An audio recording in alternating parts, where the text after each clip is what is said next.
Mella mella pata panta salladhaname patsagonna mella mella pata panta mella mella pata panta salladhaname. The familiar anthem of the DDS women, an ode to biodiversity, a refrain to the kind of crops that they grow and why. A symbol of women's traditional knowledge about their farms and farming.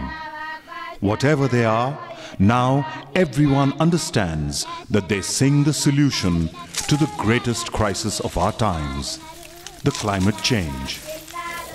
The topmost world body, the United Nations, has recognized this and bestowed the women of DDS with the highest environmental honor, the Equator Prize.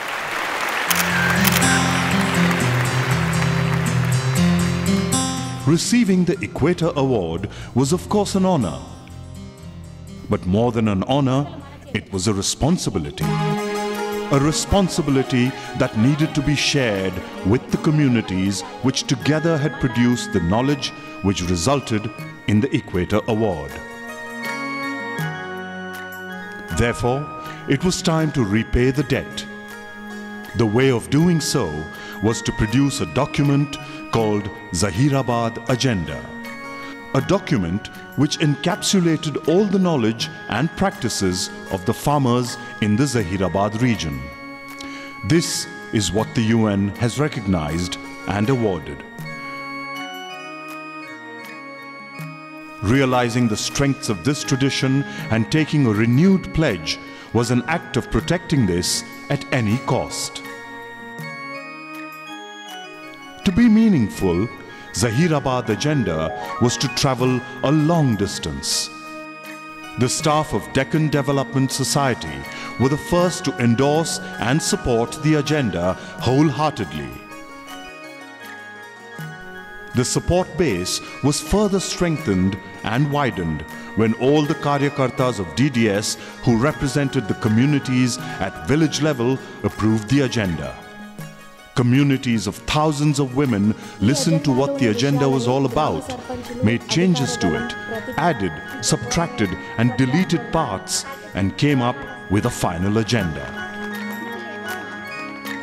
Then the agenda went beyond the confines of DDS. First of all, the sarpanches of the region.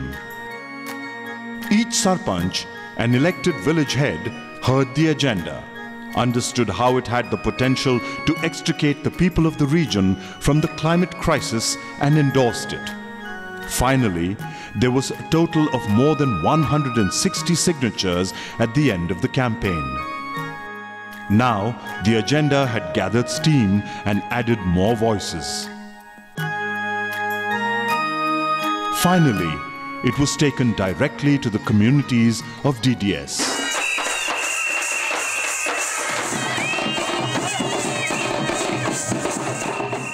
In large gatherings of DDS communities, a film on climate change was shown, and people were educated about what the climate change would mean in their lives and how they could use the Zaheerabad Agenda to save themselves, their communities, their climate, their children, and their future.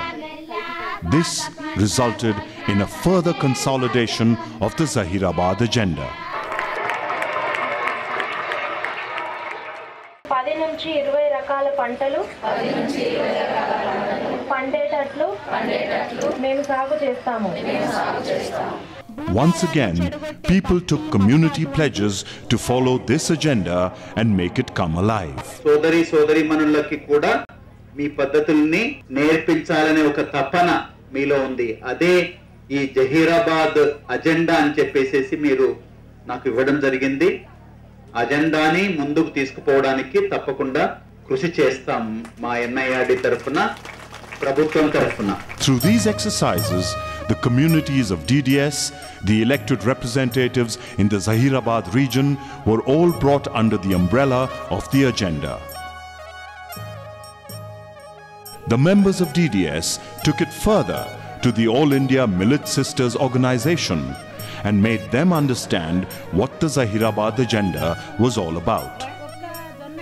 the Millet Sisters drafted a resolution of their own, in which all the crucial points of the Zaheerabad agenda were confirmed, reaffirmed, and endorsed. Finally, the Zaheerabad agenda was to cross the territorial limits of India. When the West African women farmers visited the DDS, the commonalities between the two groups, which is their commitment to millet cultivation, their commitment to ecological agriculture, and their mutual interest in organic farming, were all brought on to the agenda. As a result of this, Millet Sisters International came into being. The Millet Sisters International drafted a declaration which supported and further strengthened the Zaheerabad agenda. Within a few weeks, the Zaheerabad agenda had taken a concrete shape, crossed the confines of the DDS, traveled to the national groups, and then moved over to the international communities. Finding a common definition and arriving at a common commitment to the cause of millets, to the cause of ecological farming, and to the cause of biodiversity, this document that took birth in a deprived region of the Indian subcontinent has become a statement with international ramifications.